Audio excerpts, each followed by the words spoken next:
कथा कहानियाँ चैनल में आप सभी का स्वागत है।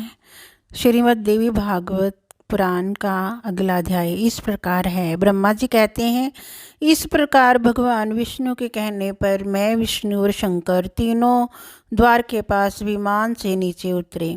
जब देवी ने हम सभी को द्वार पर देखा तब वह मुस्कुराकर हंसने लगी और तुरंत हम तीनों को स्त्री बना दिया। हम उत्तम आभूषणों से अलंकृत रूप वाली युवती बन गए।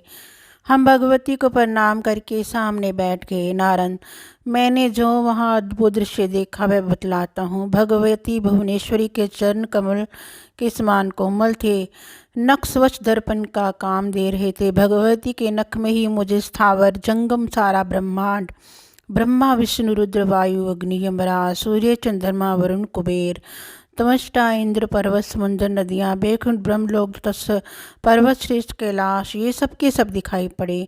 वही मेरा जन्म स्थान कमल था, उसी पर मैं 4 मुख वाला ब्रह्मा बैठा था। शेषशाही भगवान विष्णु दिखाई पड़ रहे थे। मधु कैटुब भी दृष्टिगोचर हुए।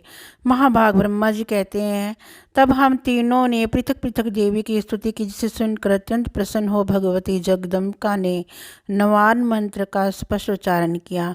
सुनकर महादेव जी को अपार हर्ष हुआ। भगवती के चरणों में मस्तक झुकाकर वह वहीं बैठ के कामना पूर्ण करने वाले एवं मोक्षदायी उस नवाक्षर मंत्र का जप आरंभ कर दिया। जगत का कल्याण करने वाले भगवान शंकर को यों करते देखकर मैं भी महामाया जगदम्बिका के चरणों में गिर पड़ा और मैंने उनसे कहा, माता, तुम अखिल जगत की सृष्टि करने वाली शुद्ध स्वरूपा हो।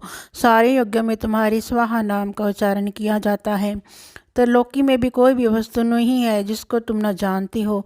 आज मैं तुम्हारे चरण कमलों की धूलि प्राप्त करके वास्तव में धन्य हो गया हूँ।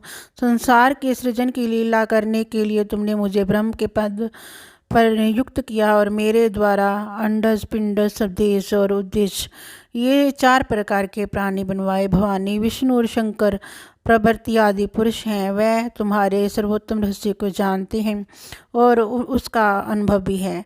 वह तुम्हारी सिवा अंबिका, शक्ति एवं ईशा आदि पावन नामों का आधे पल के लिए भी त्याग नहीं करते। भवानी, तुम एक हो, आद्य शक्ति हो, पूर्ण स्वतंत्र। वेदों ने तुम्हारा योग ज्ञान कराया है। माता, तुम्हारे संपर्क से ही मैं ब्रह्मा सृष्टि करने में, विष्णु पालन करने में और शंकर संहार करने में कुशल हुए हैं। इस मूर्त और अमूर्त जगत का आधार तुमसे पूर्व कोई भी दूसरा पुरुष नहीं था, कोई तीसरा नहीं था। वेद कहते हैं, एक ही ब्रह्म है, तो क्या ये आत्मस्वरूपा तुम ही हो अथवा ये कोई और ही पुरुष है? मेरे संदेह को दूर करने की कृपा करो। किसी महान पुण्य के प्रभाव से ही मुझे तुम्हारे चरणों की सेवा सुलभ हुई है। तुम स्त्री हो अथवा पुरुष, ये रहस्य भी मुझे विशुद्ध रूप से कृपा करके बतलाइए।